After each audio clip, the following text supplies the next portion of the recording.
Clear ही clear है। चलिए हम लोग अब शुरू करते हैं आपका पहला चैप्टर, सोचिए है मंगलम। ठीक है, तो संस्कृत का ऑब्जेक्टिव हमारा शुरू होता है चैप्टर 1 के साथ। चैप्टर 1 है मंगलम। पहला क्वेश्चन है मंगलम कहाँ से संकलित है, तो मंगलम उपनिषद से संकलित है। अगला प्रश्न है महान से भी महान क्या होता है। मंगलम के अनुसार महान से भी महान आत्मा होता है। अगला प्रश्न है आपका मंगलम पाठ में कितने मंत्र हैं, तो मंगलम पाठ में कुल 5 मंत्र हैं। पहला मंत्र को ईशावास्य से लिया गया है, दूसरा को कंठ से लिया गया है, और तीसरा को मुंडक, और चौथा को भी मुंडक, और पांचवा को श्वेताक्षर। ये सभी क्या है, उपनिषद है। 5 मंत्र लिए गए हैं 4 उपनिषद से। अगला प्रश्न है मंगलम पाठ में कितने मंत्र है, सेम सवाल है 5। अगला प्रश्न देखिए, सत्यकामु किस पात्र से ढका है। जब आप चैप्टर पढ़िएगा तो आपको मिलेगा कि सत्यकामु हिरणमय पात्र से ढका हुआ है। आपका सही उत्तर होगा हिरण्य पात्र से। अगला प्रश्न है अणु से भी छोटा कौन होता है, तो अणु से भी छोटा, और आपने पढ़ा होगा आत्मा के बारे में कि ये छोटा से छोटा होता है और बड़ा से भी बड़ा। तो अणु से भी छोटा यहाँ क्या है, आत्मा। वही क्वेश्चन होगा बड़ा से बड़ा क्या होता है, वो भी क्या होगा, आत्मा। नदियां नाम और रूप को छोड़कर किसमें मिलती है, तो आपने इसमें मंत्र पढ़ा होगा कि जिस प्रकार नदियां अपने नाम को छोड़कर समुद्र में मिल जाती है, उसी प्रकार जो दिव्य व्यक्ति होते हैं अपने नाम को छोड़कर ईश्वर का रूप धारण कर लेते हैं। आपका सही आंसर होगा क्या, समुद्र में। अगला प्रश्न है किसकी विजय नहीं होती है, कभी भी असत्य नहीं जीतता है। अगला प्रश्न है अनोनिर्याण महतो, इसी का अर्थ है कि अणु से भी छोटा आत्मा होता है, और यहाँ पर है महिमान आत्मनंग, बड़ा से भी बड़ा आत्मा होता है।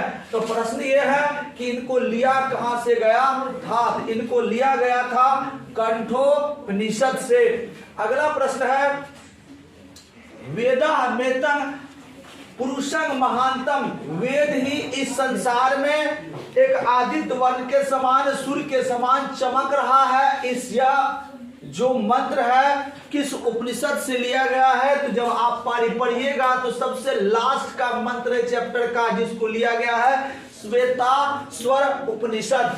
अगला प्रश्न है सत्यमेव जयते, सत्यमेव जयते, सत्य की जीत होती है, यह मंत्र कहाँ से लिया गया है, इस मंत्र को मुंडकोपनिषद से लिया गया है। अगला प्रश्न है यह संपूर्ण संसार किसके द्वारा अनुशासित है, सारा का सारा संसार किसके नियंत्रण में है, तो परमात्मा के नियंत्रण में है। अगला प्रश्न है किसकी जय या विजय होती है, हमेशा सत्य की जय होती है।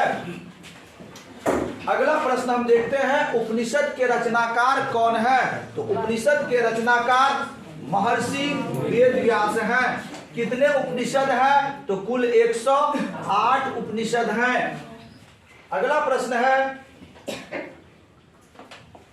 हिरणमयेन पात्रेन, हिरणमयेन पात्रेन, यह जो है सबसे पहला मंत्र है, और इसको कहां से लिया गया है, तो सबसे पहला मंत्र को ईशावास्योपनिषद से लिया गया है। अगला प्रश्न है यथा नद्दा, जिस प्रकार नदियां अपने नाम को विहाय कर छोड़कर समुद्र में मिल जाती है, यह किससे लिया गया है, यह आपको मुंडकोपनिषद से लिया गया है।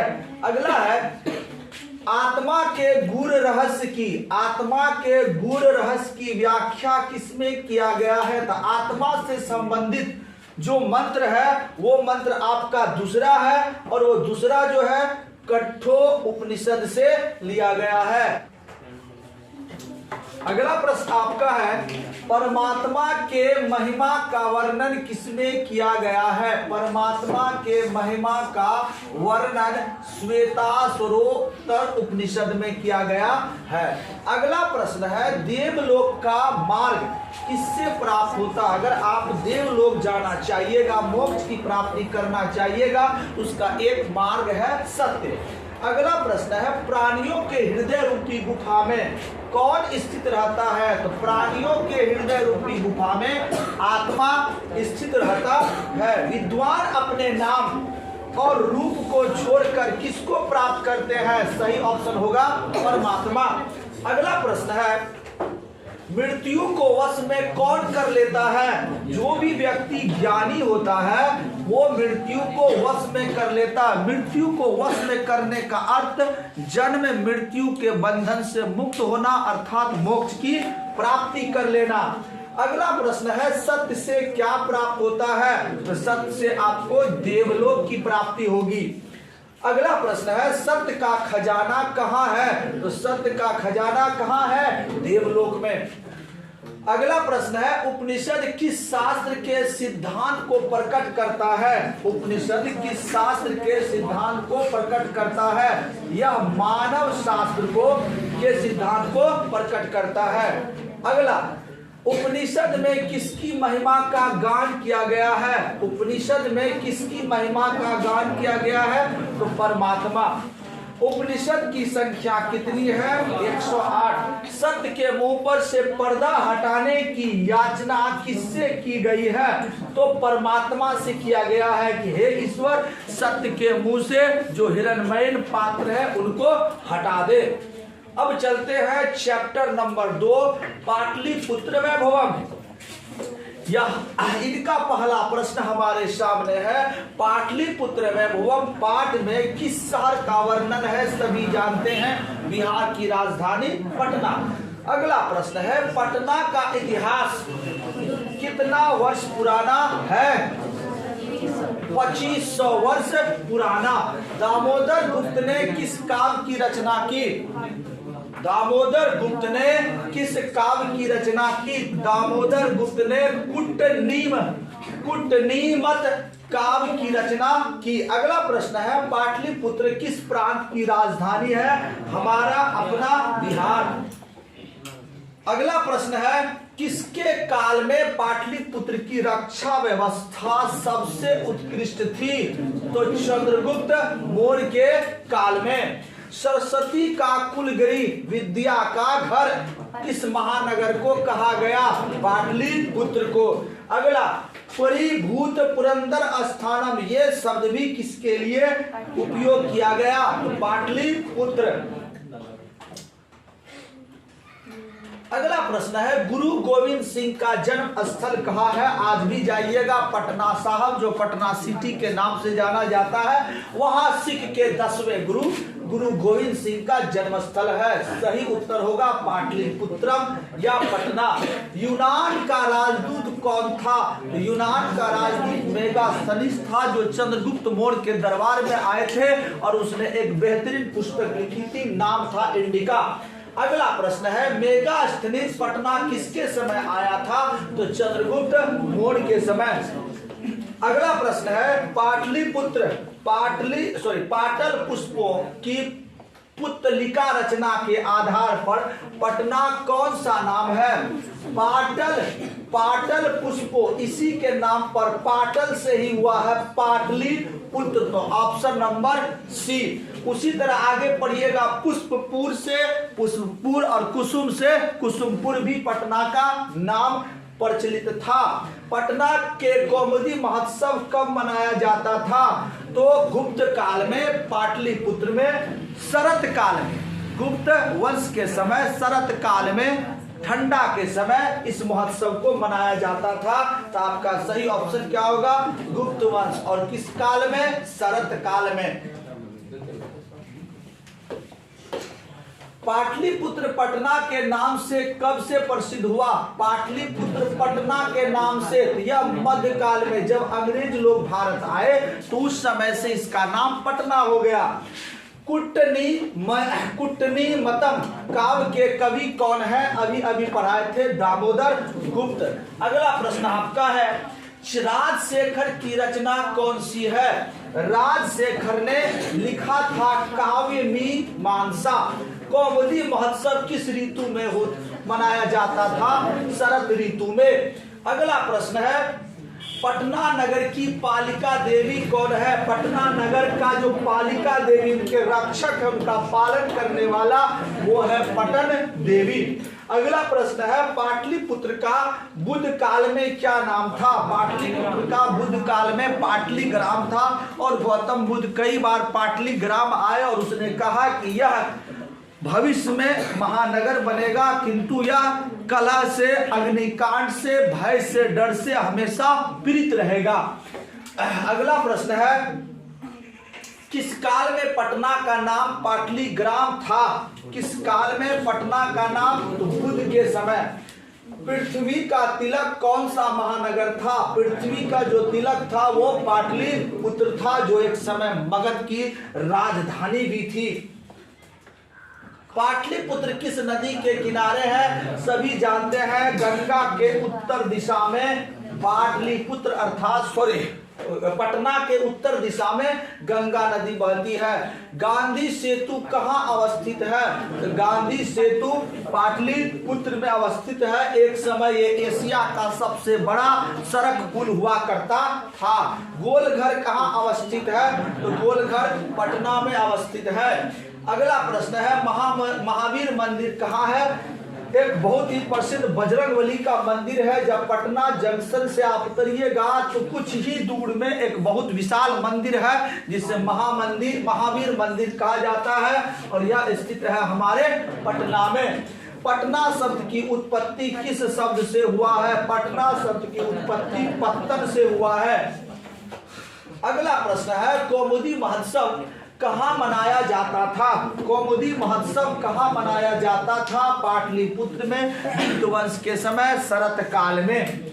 अगला है, अस्ति महिता तिलकं परिभूत पुरंदर स्थानम। ये परिभूत पुरंदर स्थानम किसे कहा गया था? पाटलिपुत्र को। यह उक्ति किस पाठ से लिया गया है? पाटलिपुत्र वैभवम से। अगला प्रश्न है, अत्रोप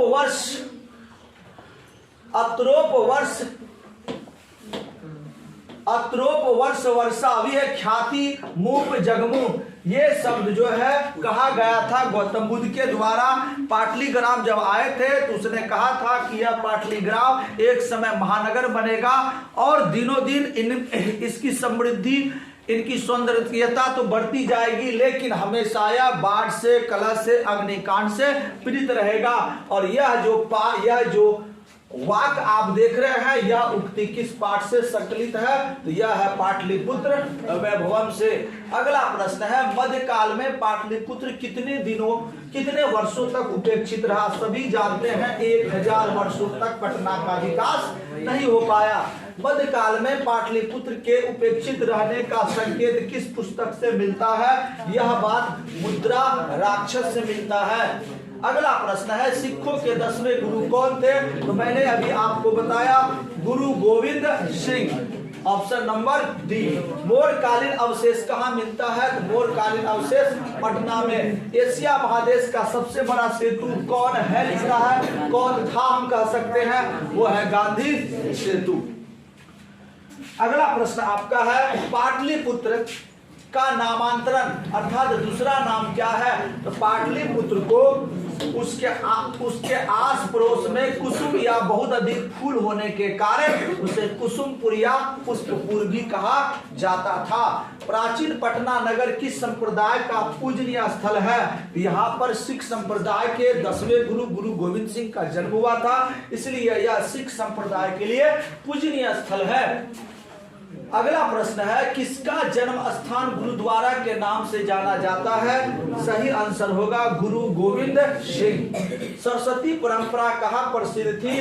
सही आंसर है पाटलिपुत्र। चलिए अगला प्रश्न है, वर्तमान में कौमुदी महोत्सव जैसा किस समारोह का आयोजन आज होता? पाठ में आपने पढ़ा होगा कि आज दुर्गा पूजा के अवसर में इस तरह का माहौल देखने को मिलता है। पटना के किस दिशा में गंगा नदी प्रवाहित होती है? आंसर उत्तर। भगवान बुद्ध कहाँ अनेक बार आए थे? तो पाटली ग्राम में आए थे। अगला प्रश्न है, पाटली ग्राम महान नगर होगा किंतु कलह, अग्निदाह एवं बाढ़ के भय से हमेशा आक्रांत रहेगा। यह किसकी उक्ति है? इसकी किसकी भविष्यवाणी थी? तो गौतम बुद्ध की थी। अगला है, चंद्रगुप्त किस वंश का संस्थापक था? चंद्रगुप्त जो है मौर्य वंश के संस्थापक थे। अगला है, किसके काल में पाटलिपुत्र का अत्यधिक विकास हुआ? किसके काल में? अंग्रेजों के समय सबसे ज्यादा पाटलिपुत्र का विकास हुआ। कौन पाटलिपुत्र आने वाला विदेशी थे? वेनसॉन्ग, फैयान, इत्सिंग, इसमें से सभी के सभी पाटलिपुत्र आए थे। गांधी सेतु किस नदी पर है? तो गांधी सेतु गंगा नदी पर स्थित है। अगला प्रश्न देखिए, ग्रामो महानगरम भविष्यति, यह गांव जो है महानगर बनेगा, किसने कहा था? सभी जानते हैं, भगवान बुद्ध ने।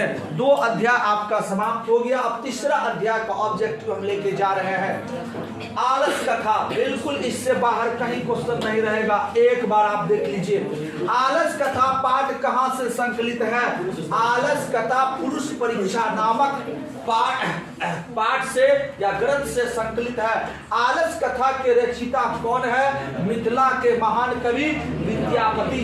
अगला प्रश्न है, आलस साला में आग लगने पर, आलस साला में आग लगने पर कितने लोग नहीं भागे थे? तो 4 लोग नहीं भागे थे।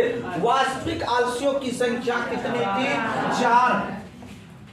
अगला प्रश्न है, वीरेश्वर कैसा था? तो वीरेश्वर दानशील था, इसलिए वह अनाथों के साथ साथ कुछ आलसियों को भी भोजन दान कर देते थे।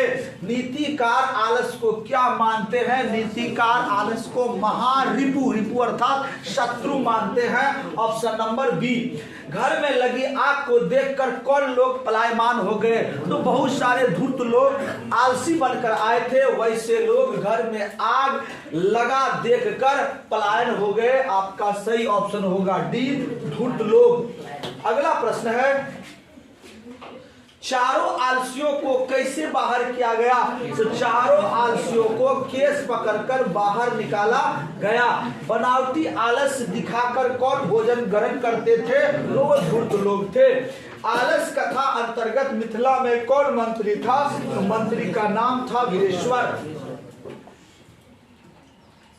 अगला प्रश्न है, स्थिति स्वकार्य मूलाही के, स्थिति स्वकार्य मूलाही अर्थात स्थिति अपने जात की स्थिति को अच्छा देखकर उस जात के लोग उस लाभ को प्राप्त करने के लिए दौड़ते हैं। इस प्रकार का श्लोक आपने पढ़ा होगा। और यह कहां से लिया गया है? वह लिया गया है आलस कथा से। पतिरेव गति, पति से ही स्त्री की गति होती है, बालक की गति माता से होती है। और इसमें इसी श्लोक में आपको बताया गया कि आलसियों की गति इस संसार में कहीं नहीं होती है बिना करुणामयी लोगों या दानशील लोगों की। यह उक्ति किस पाठ से लिया गया है? तो आलस कथा से। अगला प्रश्न है,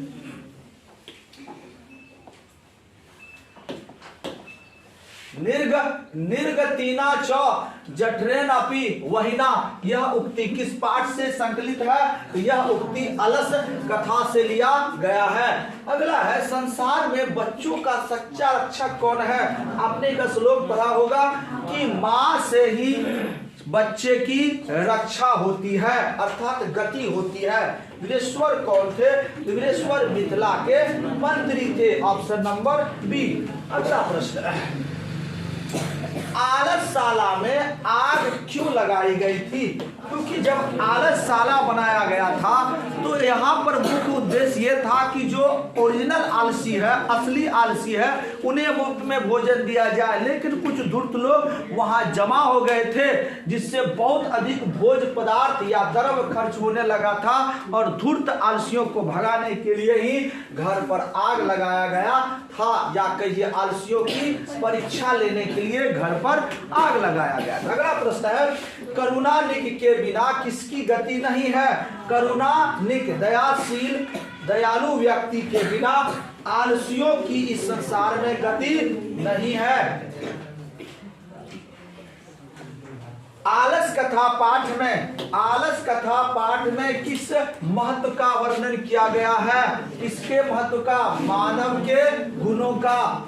अगला प्रश्न है, आलस कथा पाठ में किस दोष का वर्णन किया गया है? आंसर है आलस। आलस कथा किस प्रकार की कथा है? यह एक व्यंग्यात्मक कथा है। अगला प्रश्न है, मैथिल कोकिल के नाम से कौन जाने जाते हैं? सभी जानते हैं, मिथिला के कवि मैथिल कोकिल अर्थात विद्यापति जाने जाते हैं।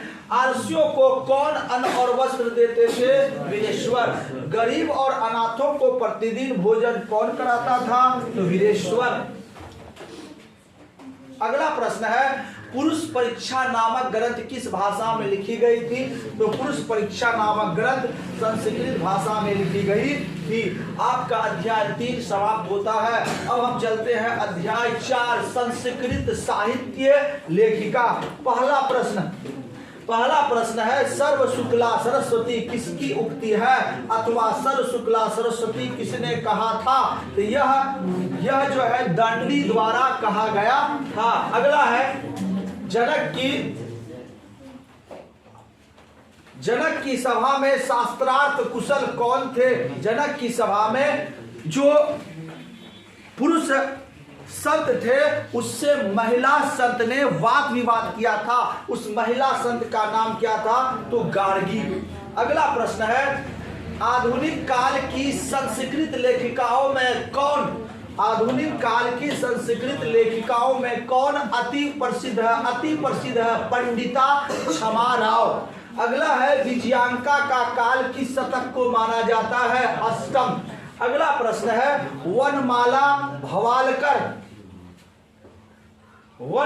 भवालकर किस काल की संस्कृत कवित्री है? ये वर्तमान काल की संस्कृत कवित्री है।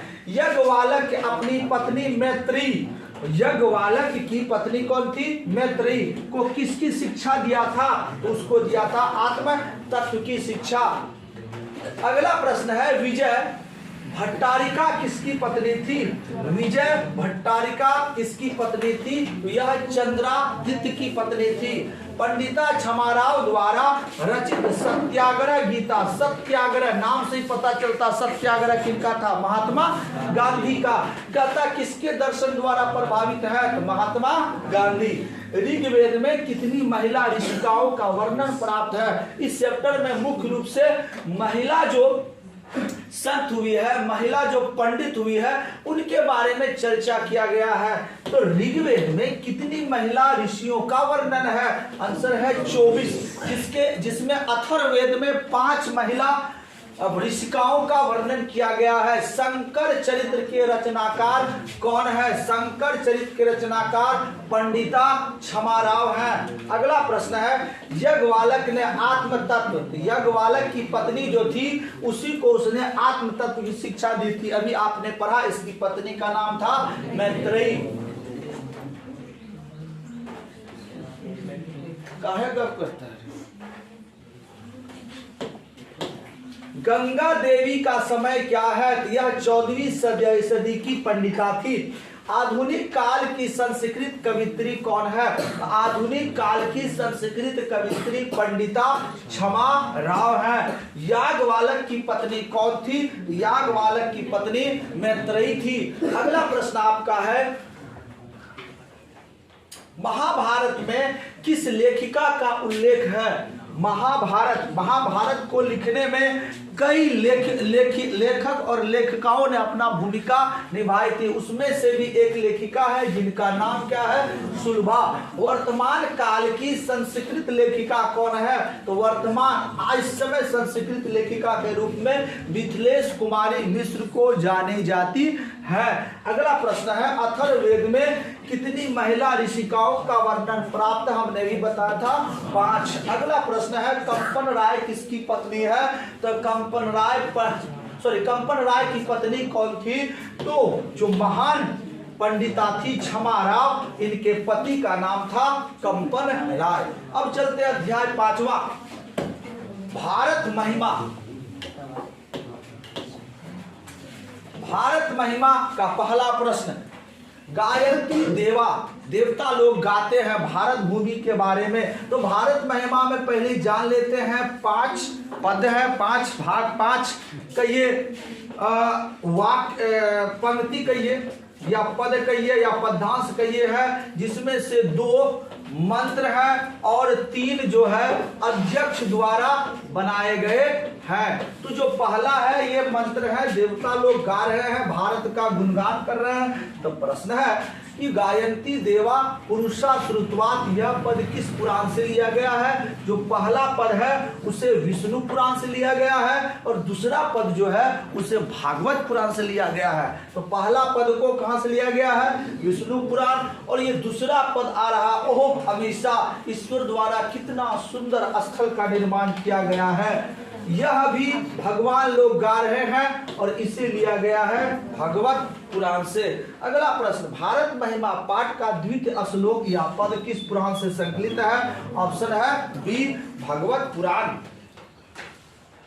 अगला प्रश्न है, भारत महिमा पाठ का प्रथम श्लोक किस पुराण से लिया गया है? तभी आपको बताएं, पहला विष्णु पुराण से लिया गया, दूसरा भागवत पुराण। भारत भूमि कैसी है?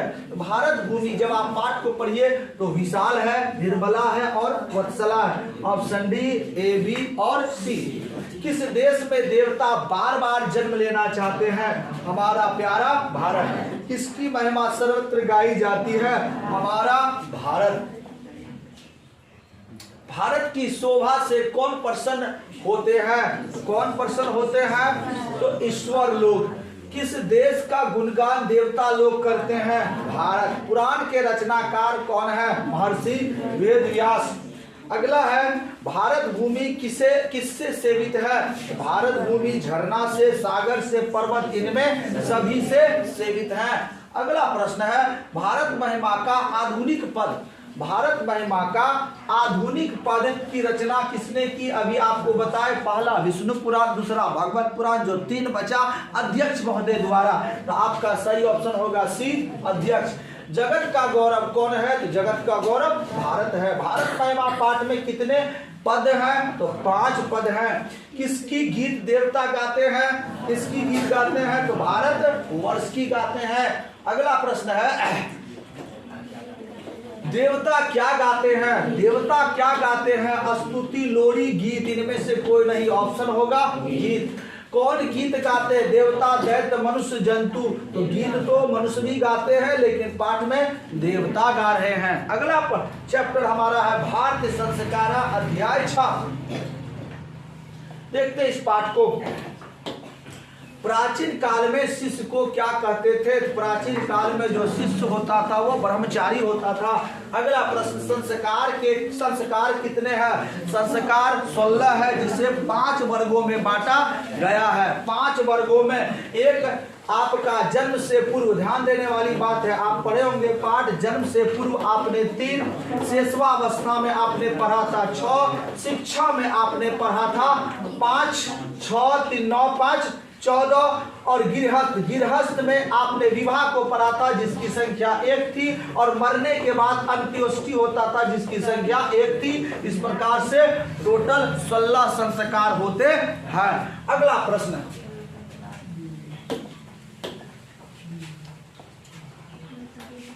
प्राचीन संस्कृति की पहचान किससे होती है? तो संस्कारों से। अंत्योष्टि संस्कार कब होता? भी बोले मरने के बाद। अगला प्रश्न है, पाणिनि ग्रहण किस संस्कार में होता है? पाणिनि ग्रहण अर्थात लड़का लड़की का हाथ संपर्क में होता है और उसके ऊपर में, जिसको आप कन्यादान कहते हैं, ये कब होगा? विवाह। तो आपका ये जो संस्कार होगा विवाह संस्कार होगा। अंतिम शिक्षा संस्कार का नाम क्या है? जब अंतिम शिक्षा, पूरा शिक्षा प्राप्त कर लीजिएगा तो गुरु आपको दीक्षा देगा, मंत्र देगा और उसी मंत्र का पालन जीवन भर करना है। ये जो संस्कार है इसको कहा जाता है समावर्तनम। अगला प्रश्न है, विवाह संस्कार के अंतर्गत क्या नहीं होता है? गोदान नहीं होता है। गोदान कब होता है? जब छात्र गुरुकुल में जाता है, वहां पर उसका क्षौर कर्म होता है, अर्थात केस का अंत होता है, उस समय गाय दान दिया जाता है। वागदान होता है, कन्यादान होता है और सिंदूर दान तो होगा ही, इसके बिना तो विवाह ही नहीं होने वाला है। अगला प्रश्न है, गोदान किस संस्कार का मुख्य कर्म है? गोदान अभी बताए थे केशांत का। अगला है, शैशव संस्कार कितने होते हैं? 6। चरित्र का निर्माण किससे होता है? संस्कारों से। अगला प्रश्न, अंत्येष्टि संस्कार कब होता है? मरने के बाद। अगला प्रश्न है, सीमांतोन्नयन किस प्रकार का संस्कार है? जब बच्चा गर्भ में ही रहता है, अर्थात जन्म से पूर्व ही इस संस्कार को मनाया जाता है। ऑप्शन नंबर ए। अगला प्रश्न है, जन्म पूर्व संस्कार कितने अभी बताए थे? जन्म पूर्व 3 संस्कार होते हैं। Option number D 3। सप्तपदी क्रिया, सप्तपदी मतलब जो लड़का लड़की 7 फेरे लेते हैं, 7 वचन लेते हैं, यह संस्कार किसमें होता है? सबों को पता होगा, विवाह। आगे, शैक्षणिक संस्कार कितने होते हैं? तो शैक्षणिक संस्कार की संख्या 5 होती है। पुष्वन किस प्रकार का संस्कार है? पुष्वन किस प्रकार का संस्कार? ये भी जन्म से पूर्व का संस्कार है। ऑप्शन नंबर ए। संस्कारों को कितने भागों में बांटा गया है? आपको बताया शुरू में ही 5 भागों में बांटा गया है। गर्भधान किस प्रकार का संस्कार है? तो गर्भधान कब होता है? जन्म से पूर्व। ऑप्शन नंबर ए, जिसको आप गोद भराई भी कहते हैं। अन्नप्राशन किस प्रकार का संस्कार है? जब बच्चा जन्म ले लेता है तो उसको पहली बार जो अन्न खिलाया जाता है उन्हें कहा जाता है अन्नप्राशन। तो ये हो गया शैशव संस्कार। अगला है उपनयन। उपनयन किस प्रकार का संस्कार है? तो उपनयन कब होता है? जब बालक सबसे पहली बार गुरुकुल में जाता है, वह गुरु से मिलता है, तो वहां पर एक संस्कार होता है जिसका नाम क्या है? उपनयन। तो यह कौन सा संस्कार हो गया? शैक्षणिक संस्कार। अगला प्रश्न है, निष्कर्मण किस प्रकार का संस्कार है? जब बच्चे शिशु का जन्म होता है, शिशु को जब पहली बार घर से बाहर निकाला जाता है तो उस संस्कार का नाम है निष्कर्मण। तो यह कब होता है? शैशव अवस्था में। Option number B. अगला प्रश्न, समावर्तन किस प्रकार का संस्कार? अभी आपको बताया था कि जब आप शिक्षा प्राप्त कर लेते हैं तो गुरु आपको मंत्र देता है, उसके बाद आप गृहस्थ जीवन में प्रवेश करते हैं। तो ये किसके अंतर्गत आएगा? शैक्षणिक संस्कार। नामकरण किस प्रकार का संस्कार है? तो नामकरण कब होता है? शैशव संस्कार में। जातकर्म भी शैशव संस्कार में। निम्न से कौन शैशव संस्कार है? जात कर्म, चूड़ा कर्म, कर्ण भेद, इनमें से सभी। सही ऑप्शन होगा डी। अगला प्रश्न है, किस संस्कार द्वारा मनुष्य गृहस्थ जीवन में प्रवेश करता है? जैसे ही आप विवाह कीजिएगा, आप गृहस्थ जीवन में प्रवेश कर लीजिएगा। आपका आंसर होगा विवाह संस्कार। गृहस्थ कितने संस्कार है? केवल एक। मरने के बाद कितने? केवल एक। बस अंत्योष्टि होगा आपका। शिक्षा संस्कार का प्रथम संस्कार कौन सा है? आप सबों ने पढ़ा है कि अक्षर आरंभ से शिक्षा का संस्कार शुरू होता है। Option number A. लावा होम, लावा का होम किस प्रकार का संस्कार है? यह विवाह संस्कार है। तो साहित्य ग्रंथ में केशांत संस्कार का नामकरण क्या मिलता है? तो गौ दान, क्योंकि जब केश का अंत होता है तो उस समय गाय का दान दिया जाता है। चलिए अगला चैप्टर हमारा नीति श्लोक संस्कृत। वर्ग 10 के संस्कृत का ये जान शान है और हमारा मान है ये चैप्टर।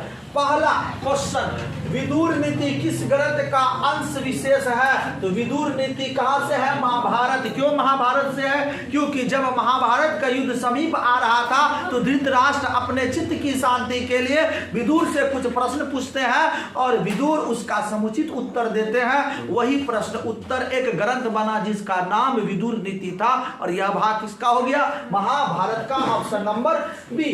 अगला प्रश्न, नीति श्लोक पाठ किस ग्रंथ से लिया गया है? नीति श्लोक पाठ कहां से लिया जाएगा? विदुर नीति से। नीति श्लोक के रचनाकार कौन है? तो भैया विदुर, महात्मा विदुर। रूप की रक्षा किससे होती है? रूप की रक्षा मेकअप से नहीं होगा। बढ़िया से स्नान कीजिएगा तब, नहीं तो 4 दिन स्नान नहीं किए हैं, ऊपर से मेकअप कर लिए हैं, शरीर पूरा महकेगा। स्नान साफ सफाई को कहा जाता है मिर्जिया। अगला प्रश्न है, अपनी उन्नति की चाह रखने वाले लोगों को कितने दोषों का त्याग करना चाहिए? तो आपने पढ़ा है 6 दोषों का त्याग करना चाहिए। नीति श्लोका पाठ भारत के किस पर्व से संकलित है? तो ये आपका उद्योग पर्व से संकलित है। अगला प्रश्न है, महाराज धृतराष्ट्र के प्रश्नों का समुचित उत्तर कौन देते हैं? महाराष्ट्र धृतराष्ट्र के समुचित प्रश्नों का उत्तर मंत्री विदुर देते। अगला प्रश्न है, अपृष्टो बहुभाषते, बिना पूछे हुए जो लोग बहुत बोलते हैं उन्हें क्या कहते हैं? उन्हें मूर्ख कहा जाता है। तो यह शब्द कहां से लिया गया है? तो यह नीति श्लोक से लिया गया है। परम तृप्ति देने वाला क्या है? तृप्ति आपको किससे मिलेगा? तो विद्या से। अगर ज्ञान है तो आपको परम तृप्ति मिलने वाला है। धर्म की रक्षा किससे होती है? धर्म तभी सुरक्षित रहेगा जब आप सच बोलिएगा। तो 50 बार आप स्नान करके पूजा पाठ कीजिए, नमाज पढ़िए, कुछ भी होने वाला नहीं है। सही ऑप्शन है सत्य। विद्या की रक्षा किससे होती है? विद्या की रक्षा अभ्यास, जितना आप अभ्यास कीजिएगा, रिवीजन कीजिएगा, विद्या आपके मस्तिष्क में रहेगा। ऑप्शन योग या अभ्यास। अगला प्रश्न है, कुल या वंश की रक्षा किससे होती है? कुल या वंश की रक्षा हमेशा अच्छे आचरण से होगा। अगला, बिना बुलाए कौन आता है? सभी जानते पाठ के अनुसार मूर्ख। विनय को कौन मारता है? विनय को अकीर्ति मारता है। अगर आप क्रोधित हो जाइएगा, बुरा कर्म कीजिएगा तो उस स्थिति में विनय समाप्त हो जाएगा। बिना पूछे कौन बहुत बोलता है? मूर्ख। अविश्वसनीय पर भी कौन विश्वास करता है? तो मूर्ख। निम्न में कौन नरक के द्वार है? नरक के 3 द्वार पढ़े होंगे, नरकं त्रिविधं, काम, क्रोध और लोभ। आपका सही ऑप्शन होगा डी, ए, बी और सी। अगला प्रश्न है, किससे सुख की प्राप्ति होती है? सुख की प्राप्ति आपको हमेशा अहिंसा से होगा। अगर आप अहिंसा के मार्ग में चलिएगा तो आपको सुख होगा। क्षमा का मार्ग अपनाइएगा तो आपको शांति मिलेगी। अगर संतोष चाहते, तृप्ति चाहते हैं तो आपको शिक्षा या विद्या की आवश्यकता है। अगला, शांति का सर्वश्रेष्ठ उपाय क्या है? शांति आपको क्षमा से मिलने वाली है। कौन सर्वश्रेष्ठ धन है? वह धन जिसे कोई भी चुरा नहीं सकता है। सबसे सर्वश्रेष्ठ धन क्या है? सबसे सर्वश्रेष्ठ धर्म होना चाहिए विद्या। इसमें विद्या तो नहीं दिया है, आपका ऑप्शन होगा विद्या। यह ऐसा धन है जिसे कोई भी चुरा कर ले नहीं जा सकता है। किसे त्याग देना चाहिए? हमेशा काम, क्रोध और लोभ को त्याग देना चाहिए। सही ऑप्शन होगा इनमें से सभी। क्षमा किसको नष्ट करता है? क्षमा किसको नष्ट करेगा? क्षमा क्रोध को नष्ट कर देता है। अशुभ लक्षणों को कौन क्षमा समाप्त करता है? तो अशुभ लक्षण को शुभ लक्षण, और शुभ लक्षण को आप क्या कह सकते हैं? सदाचरण। ऑप्शन नंबर डी होगा सही।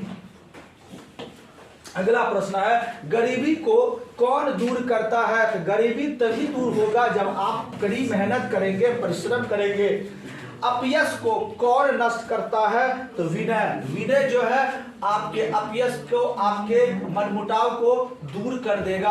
अगला प्रश्न है, घर की लक्ष्मी कौन होती है? तो आप सबों ने पढ़ा होगा, घर की लक्ष्मी स्त्री होती है। उसका सम्मान किया जाना चाहिए, उनकी रक्षा किया जाना चाहिए। वो घर को प्रकाश करने वाली होती है, बिजली की आवश्यकता नहीं है। काम, क्रोध और लोभ किसके द्वार हैं? तो सभी जानते हैं ये तीनों नरक के द्वार हैं। विदुर नीति से संकलित पाठ का नाम क्या है? अभी पढ़ रहे हैं नीति श्लोक। आपका अगला प्रश्न है, प्रश्न उत्तर में कौन सा ग्रंथ है? तो अभी आपको हमने बताया था, धृतराष्ट्र प्रश्न पूछते हैं, विदुर उसका उत्तर देते हैं, और यही ग्रंथ है Vidur Niti. Option number C. नीति श्लोक पाठ में घर की शोभा किसको माना गया है? स्त्री को। चलते अध्याय 8। अध्याय 8 है हमारा कर्मवीर कथा, बहुत इंपॉर्टेंट। हेलो शांति।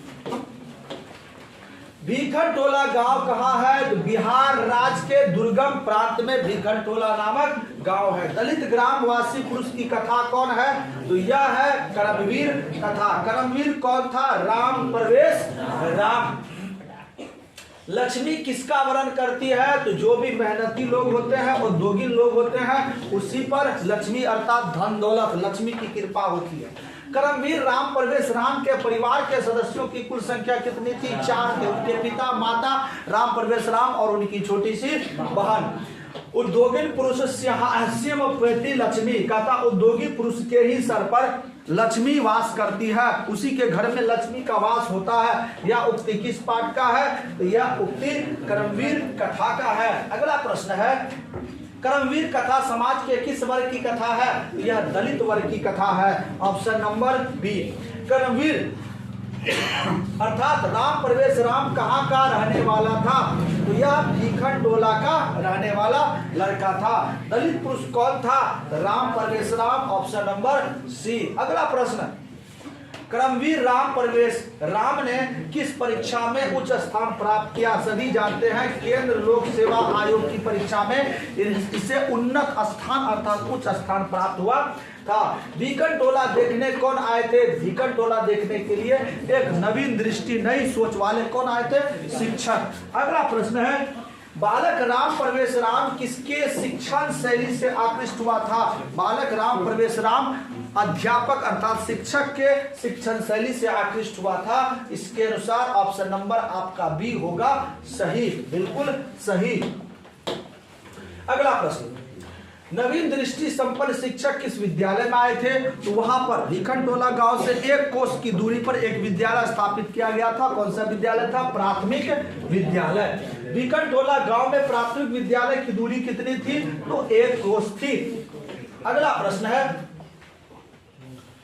स्नातक परीक्षा में राम प्रवेश राम ने महाविद्यालय में कौन सा स्थान प्राप्त किया था? स्नातक परीक्षा में राम प्रवेश राम ने प्रथम स्थान प्राप्त किया था। जिस कारण से शहर में हो या विश्वविद्यालय परिसर में हो, सबो जगह एक ही नाम गूंज रहा था, राम प्रवेश राम और राम प्रवेश राम। ऐसा आपने पाठ में पढ़ा होगा। तो आपका सही ऑप्शन होगा पहला। किसके अर्थाभाव में भी राम प्रवेश ने महाविद्यालय में प्रवेश पाया? अर्थाभाव मतलब पैसा कौड़ी की कमी किसको थी? उनके पिताजी को। इसके बावजूद भी उसने छोटे बच्चों को पढ़ाया, उससे उन्हें छात्रवृत्ति प्राप्त हुई। उसी से उसने महाविद्यालय में शहर जाकर महाविद्यालय में अपना नाम लिखाया। स्वामी दयानंद ने किस नगर में आर्य समाज की स्थापना की थी? स्वामी दयानंद ने 1875 ईस्वी में अपने कार्यों और अपने सिद्धांतों के कार्यान्वयन के लिए मुंबई में आर्य समाज की स्थापना की थी। अगला प्रश्न, स्वामी दयानंद का जन्म कब हुआ था? स्वामी दयानंद का जन्म 1824 ईस्वी में गुजरात के टंकरा नामक गांव में हुआ था। अगला प्रश्न आपका है, गुजरात प्रदेश स्थित टंकरा ग्राम किसका जन्मस्थल है? तो स्वामी विवेकानंद का। ऑप्शन नंबर ए।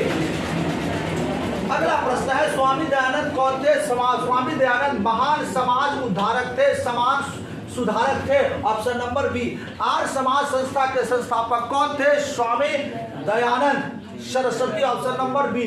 स्वामी दयानंद का जन्म किस गांव में हुआ था? तो टंकारा नामक गांव में हुआ था। स्वामी दयानंद के बचपन का नाम क्या था? मूल शंकर।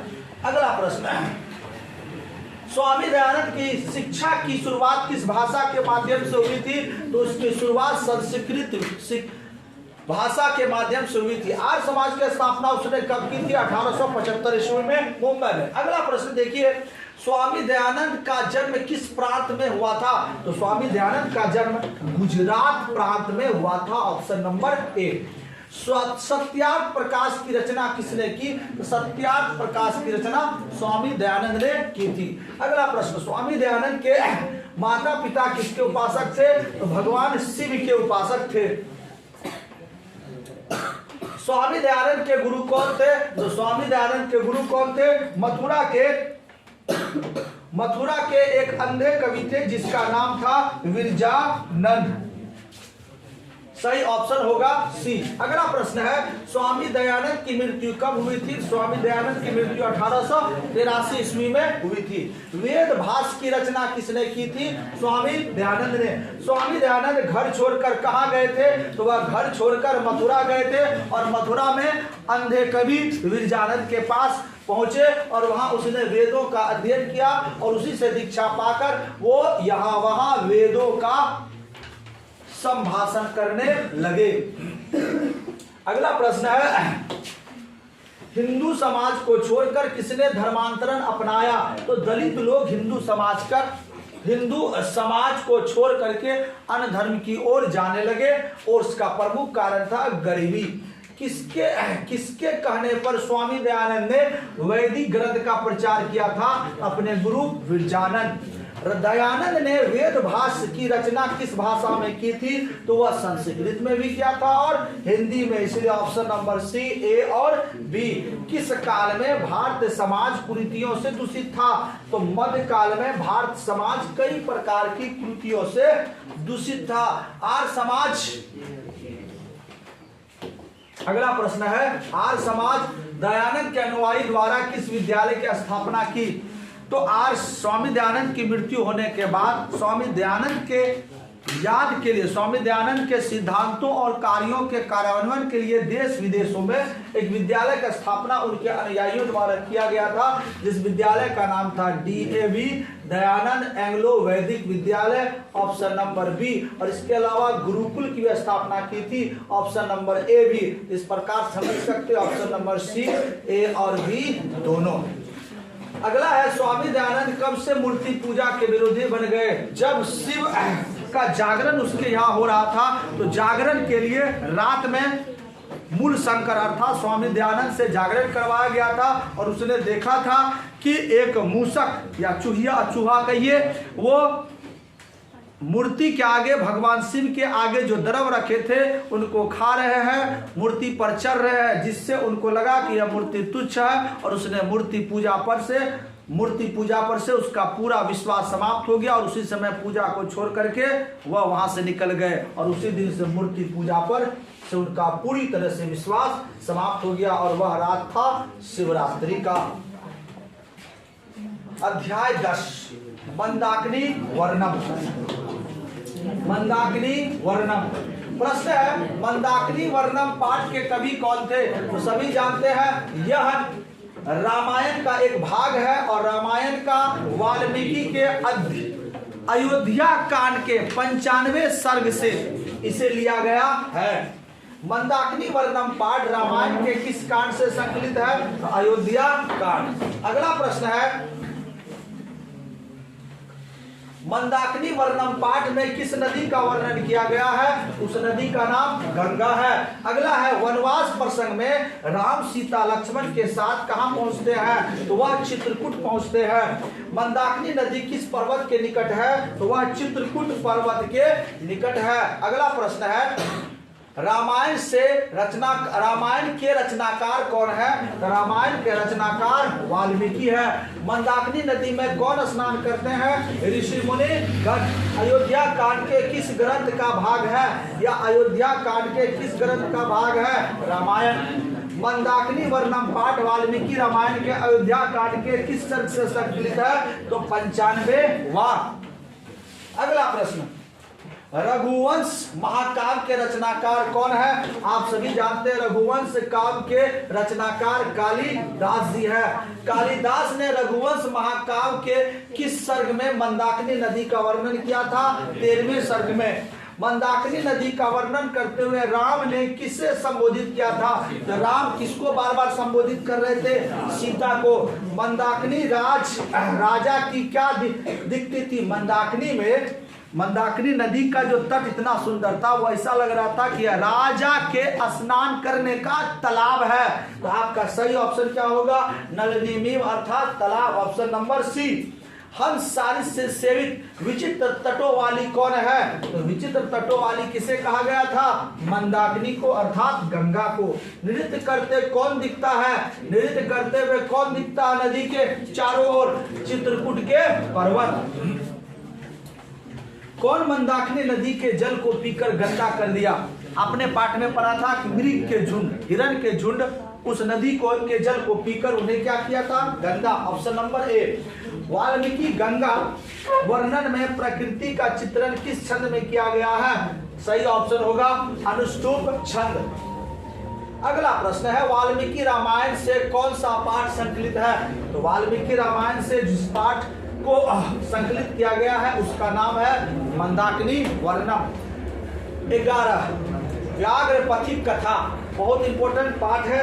प्रश्न है व्याघ्र पथिक कथा किस ग्रंथ से संकलित है? इसे हितोपदेश से लिया गया है जिसके रचनाकार है नारायण पंडित। व्याघ्र पथिक कथा के रचयिता कौन है? व्याघ्र पथिक कथा के रचयिता नारायण पंडित है। अगला व्याघ्र पथिक कथा हितोपदेश के किस खंड से लिया गया है? यह मित्रलाभ नामक खंड से लिया गया है। Option number C. अगला प्रश्न देखिए व्याघ्र पथिक कथा में किसके दुष्परिणाम का वर्णन किया गया है? लोभ का। इदं स्वर्ण कंगनम गृह्णम, यह सोने का कंगन ले लो, यह कौन कह रहा था? तो सरोवर के किनारे स्नान करके हाथ में कुश लेकर बूढ़ा बाघ कह रहा था आते जाते राही को कि अरे राही यह सोने का कंगन ग्रहण कर लो। यह उक्ति किसका था? बाघ का। पूरे बाघ के हाथ में क्या था? सोने का कंगन। अगला प्रश्न दरिद्राभरण कोन्ते माँ निरुजस्य किमो बधे, ये जो था जब राही और बाघ के बीच वाद विवाद हो रहा था तो बाघ कुछ मंत्र बोल रहे थे और उस मंत्र को बता रहे थे कि धन देना है तो गरीबों को दो, अमीरों के लिए धन की क्या आवश्यकता है? जैसे दवा जो है रोगियों के लिए काम आता है, निरोगियों के लिए दवा के क्या उपयोग है, इस तरह का बात वो बोल करके पथिक को अपने जाल में फंसाना चाहता था। और यह बात कौन कह रहा था? व्याघ्र। और यह कहानी, यह भाग कहां से लिया गया है? व्याघ्र पथिक कथा से। अगला प्रश्न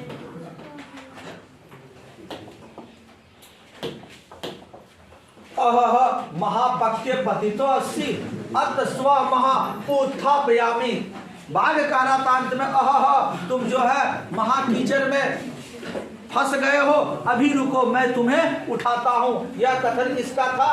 तो बाघ का था, क्योंकि बहुत जल्द उसका वो मसाला बनने वाला था।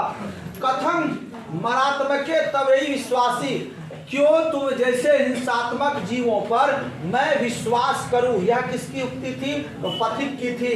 राही उससे टेस्ट ले रहा था लेकिन टेस्ट में बाघ तो पास कर गया लेकिन राही फेल कर गया। अश्वेंद्रिय चित्ताना क्रिया बिना, जब अंत में पथिक पकड़ा जाता है तो उस समय उसे एक श्लोक याद आता है कि जो ज्ञान होता है वो क्रिया के बिना भार है। जैसे हाथी का किया हुआ स्नान भी क्या है? व्यर्थ होता है। यह कहां से लिया गया है?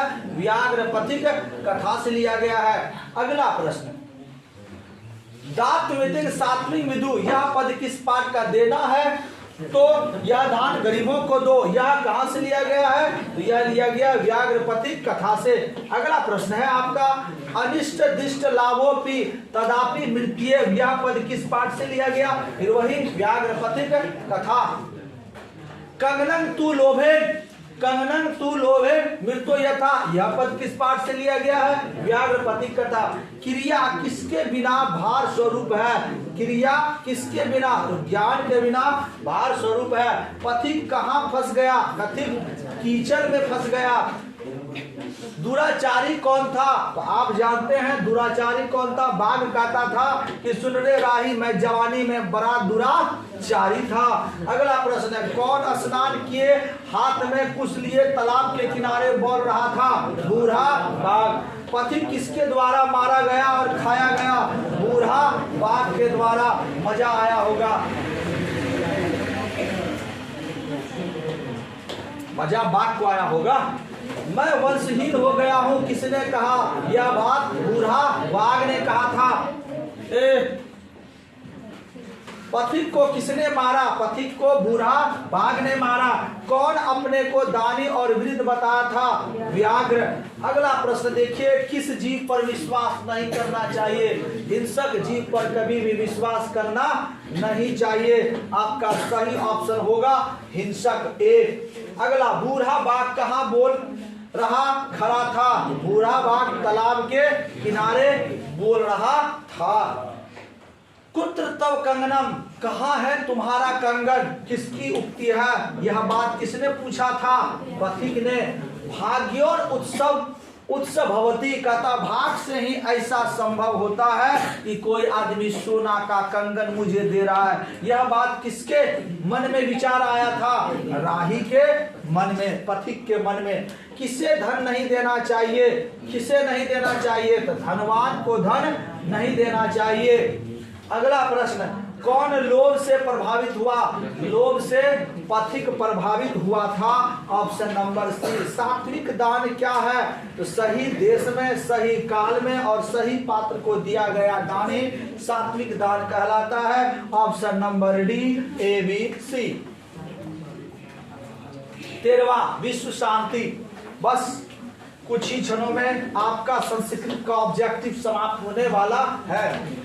पहला क्वेश्चन देखिए इसका, वैरस समनम असंभव, वैर से वैर का सामना करना असंभव है। यह कथन किसकी थी? यह कथन महात्मा बुद्ध का था। एक देश दूसरे देश को क्या देखकर जलते थे? एक देश दूसरे देश का उत्कर्ष को देखकर जलते थे या जलते हैं। Option number B. वैर से वैर का समनम क्या है? तो वैर से वैर का सामना करना गौतम बुद्ध के अनुसार असंभव है। ईर्ष्या और असहिष्णुता किसको उत्पन्न करता है? यही दोनों कारक है जो अशांति को उत्पन्न करता है। अगला प्रश्न है, दुख का विषय क्या है? तो दुख का विषय इस पाठ में आपने पढ़ा है अशांति। अयग निज परोवेती गन्ना लघुचेत शाम उदार चरिता नान्तु वासुदेव कुटुंबकम। यह अपना है वह पराया है, ऐसा सोच ऐसा विचार तुच्छ व्यक्ति रखते हैं। जो उदार व्यक्ति होते हैं उसके लिए पूरा संसार क्या होता है? वासुदेव कुटुंबकम, अर्थात अपना होता है। यह कहाँ से लिया गया है? आपने पढ़ा होगा विश्व शांति से लिया गया है। अशांति के कितने कारण है? 2 कारण, द्वेष और असहिष्णुता। अगला प्रश्न है, विश्व शांति पाठ में किस वातावरण का चित्रण किया गया है? विश्व शांति में अशांति का चित्रण किया गया है। अनेक राज्यों में परस्पर क्या चल रहा है? शीत युद्ध। देश के बीच झगड़ों को सुलझाने या शांत के लिए कौन सी संस्था बनाई गई थी? 1945 में संयुक्त राष्ट्र संघ। अगला प्रश्न है, असहिष्णुता कौन पैदा करता है? असहिष्णुता को स्वार्थ पैदा करता है, द्वेष उत्पन्न करता है। बलपूर्वक किसका निवारण करना चाहिए? बलपूर्वक किसका निवारण करना चाहिए? स्वार्थ का। विपत्ति के समय एक देश दूसरे देश को मदद करना विश्व शांति का माना जाता। आज क्या देखा जा रहा है कि विपत्ति के समय एक देश दूसरे देश को क्या कर रहे हैं? मदद कर रहे हैं, और इससे लेखक को लगता है कि यह विश्व शांति का सूर्य उदय है। Option number B. अगला प्रश्न है, उदार चरित्र वाले क्या मानते हैं? अभी बताएं। उदार चरित्र वाले पूरे संसार को वसुदेव कुटुंबकम मानते हैं। वस्तुतः इस समय संसार किस महासागर के कुल मध्य में स्थित दिख रहा है? अशांति के महासागर में। अंतिम चैप्टर 14, शस्त्रकारा। इसका पहला प्रश्न देखते हैं। ऋषि गौतम ने, बहुत विव्याय चैप्टर है, कई सारे प्रश्न यहां से आते हैं। ऋषि गौतम ने किस दर्शन की रचना की थी? तो गौतम ने न्याय दर्शन की रचना की थी। Option number B. दर्शन कितने होते हैं? 6, इसमें से एक न्याय दर्शन। निरुक्त का क्या अर्थ होता है? निरुक्त का अर्थ होता है अर्थ का बोध कराना। अगला प्रश्न है, ऋष्यादि परिणीत को क्या कहते हैं? ऋषियों के द्वारा लिखे गए किताब को कृतक कहते हैं और ईश्वर द्वारा लिखे गए किताब को नित्य कहते हैं। आपने इस पाठ में पढ़ा होगा। तो ऋषियों के द्वारा लिखे गए किताब को क्या कहेंगे? कृत्य। शास्त्र मानवों को किसका बोध कराता है? कर्तव्य और अकर्तव्य, क्या करना चाहिए और क्या नहीं करना चाहिए। अगला प्रश्न है, वेद रूपी शास्त्र क्या होता है? तो वेद को किसने लिखा है? ईश्वर ने, और ईश्वर के द्वारा लिखा गया पुस्तक को हमने पाठ में क्या पढ़ा है? नित्य। अगला प्रश्न है, वराह मिहिर द्वारा रचित कौन सा ग्रंथ है? तो वराह मिहिर, वराह से देखिए यहाँ पर गृह संहिता। अगला प्रश्न है, शास्त्र किसके लिए कर्तव्य और अकर्तव्य का बोध कराता है? ऑप्शन देखिए, दानवों के लिए, मानवों के लिए, छात्रों के लिए, पशुओं के लिए। ऑप्शन बी, किनके लिए? मानवों के लिए। मीमांसा दर्शन के रचनाकार कौन है? मीमांसा को जैमिनी ने लिखा था। महर्षि यास्क द्वारा रचित ग्रंथ का नाम क्या है? तो महर्षि यास्क ने निरुक्त को लिखा था। अगला प्रश्न है, कर्मकांड का वर्णन करने वाले ग्रंथ कौन है? कल्प। कर्मकांड का वर्णन करने वाले ग्रंथ कल्प है और इसको लिखा था गौतम ने। अगला प्रश्न, न्याय दर्शन के प्रवर्तक कौन है? ये भी गौतम। आर्यभट्टीनामा किसकी रचना है? या आर्यभट्ट की रचना है। अगला, वेदांग कितने होते हैं? तो वेदांग आपने पढ़ा था इस पाठ में 6 होते हैं। Option number B. सांग दर्शन के प्रवर्तक कौन थे? तो सांग दर्शक को किसने लिखा था? कपिल ने लिखा था। अगला प्रश्न है, कृषि विज्ञान के रचयिता कौन थे? कृषि विज्ञान को पराशर ने लिखा था। अगला प्रश्न है, वैशेषिक दर्शन के प्रवर्तक कौन थे? वैशेषिक रसायन शास्त्र से संबंधित एक शास्त्र था जिसको लिखा था कनाद ने। वेदांत दर्शन के प्रवर्तक कौन थे? तो वेदांत को किसने लिखा था? बद्धरायण ने लिखा था। योग दर्शन के प्रवर्तक कौन है? तो योग दर्शन सभी जानते हैं, 2 आंख वाले बाबा रामदेव, पतंजलि। छंद के रचयिता कौन है? तो छंद के रचयिता सभी जानते हैं, पिंगल हैं। अगला प्रश्न, ज्योतिष के रचनाकार कौन है? ज्योतिष के रचनाकार भारद्वाज। 4 व्यक्ति थे इसमें से, उसमें से एक ऑप्शन क्या है? भारद्वाज। व्याकरण के रचनाकार कौन है? तो सभी जानते हैं, व्याकरण पाणिनि के द्वारा लिखा गया है। अगला प्रश्न है, शास्त्रकारा पाठ किस शैली में है? जब आप इस पाठ को पढ़े थे तो छात्र शिक्षक से, अध्यापक से प्रश्न पूछते हैं और अध्यापक उनका उत्तर देते हैं, इसको कह सकते हैं प्रश्न उत्तर शैली। आपका सही ऑप्शन होगा सी। उच्चारण क्रिया का ज्ञान कौन कराता है? तो उच्चारण क्रिया का ज्ञान शिक्षा कराएगा। चरक संहिता के रचयिता कौन है? तो चरक। अगला प्रश्न है, सुश्रुत संहिता के रचनाकार कौन है? तो सुश्रुत संहिता के रचनाकार हमारे सुश्रुत साहब हैं। कर्मकांड के रचनाकार कौन है? तो कर्मकांड कहाँ है? कल्प में, और कल्प को किसने लिखा है? गौतम ने। बृहद संहिता के रचनाकार कौन है? बृहद वराह मिहिर।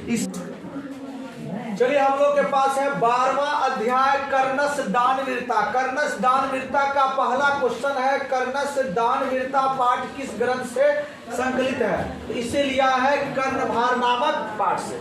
अगला प्रश्न है, दानवीर कौन था? तो सभी जानते हैं, सबसे बड़ा दानवीर कर्ण था। अगला प्रश्न है, कर्णस दानवीरता पाठ के लेखक कौन है? तो कर्णस दानवीरता पाठ के लेखक हैं भास। भास ने अनेक कहानी, अनेक नाटक लिखे हैं बच्चों के मनोरंजन के लिए। सूर्य पुत्र कौन था? तो सूर्य पुत्र किसे कहा जाता था? कर्ण को। कर्ण किस देश का राजा था? तो कर्ण अंग के राजा थे, और अंग वर्तमान में किसे कहा जाता है? भागलपुर और मुंगेर को। ना दातव्यम ना दातव्यम, यह किसने कहा था? जिस समय कर्ण कवच और कुंडल दान कर रहे थे, उस समय वहां पर एक आवाज आ रहा था कि नहीं दे भगवान, नहीं दे अपना कवच कुंडल, नहीं दे। तो पाठ में यह बात किसके लिए, कौन कह रहा था? शल्य। अगला प्रश्न है, कवच और कुंडल किसके पास था? तो कवच और कुंडल कर्ण के पास था, जो असुरों और सुरों द्वारा अभेद था। जब तक उसके शरीर में रहेगा तब तक उन्हें कोई हानि नहीं पहुंचा सकता था। ऑप्शन होगा कर्ण।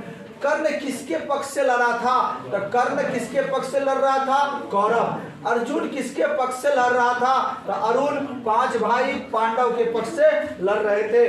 कर्ण कवच और कुंडल किसको दिया? तो कर्ण कवच और कुंडल शक्र अर्थात इंद्र को दिए थे। अगला प्रश्न है, ब्राह्मण के वेश के रूप में कौन प्रवेश करता है? तो आपने पाठ में पढ़ा, ब्राह्मण के वेश के रूप में शक्र अर्थात इंद्र प्रवेश करता है। और क्या मांगने के लिए? कवच और कुंडल मांगने के लिए। समय परिवर्तन के साथ नष्ट हो जाता है। समय के परिवर्तन के साथ क्या नष्ट होता है? तो शिक्षा नष्ट हो जाता है। इंद्र ने कर्ण से दान में क्या मांगा था? इंद्र ने कर्ण से कवच और कुंडल मांगा था। अगला प्रश्न है, कर्ण किसका पुत्र था? तो कर्ण पिता में तो कहा जाता है सूर्य का, लेकिन वो जिस मां से जन्मी थी उनका नाम था कुंती। और कुंती के और 5 पुत्र थे जिन्हें पांडव भी कहा जाता है। महतरंग भिक्षा आचे, बहुत बड़ी भिक्षा है। यह उक्ति किसकी है? यह उक्ति किसकी थी? शक्र अर्थात इंद्र की थी। अगला प्रश्न है, भास के कितने नाटक थे? तो आपने पाठ में पढ़ा था, भास के कुल 13 नाटक थे। अगला प्रश्न है, कर्ण सर्वप्रथम दान में क्या देना चाहा था? सर्वप्रथम कर्ण घोड़ा देना, गाय देना, दान देना चाहते थे। उसके बाद उसने घोड़ा, उसके बाद हाथी, फिर वह सोने के अनेक मुद्राएं, फिर इस प्रकार से वह पृथ्वी को, फिर वो अंत में अपना कहा कि अपना सर को ही काट करके दे दे। इस प्रकार से बात पाठ में हो रहा था, आपने पढ़ा होगा। तो सर्वप्रथम क्या देना चाह रहे थे? हजारों गाय आभूषण सहित। अगला प्रश्न है, धर्मो ही यत्ने गुना धारन्ते, यह पद किस पाठ से संकलित है? तो सही ऑप्शन है कर्णस दान वीरता। अंगे सदैव यदि स्यात्, यह पद किसका है? तो यह पद है कर्णस दान वीरता। शिक्षा क्षयं गच्छति, शिक्षा क्षयं गच्छति, शिक्षा का क्षय होता जा रहा है। यह किनका है? कर्णस दान वीरता का है।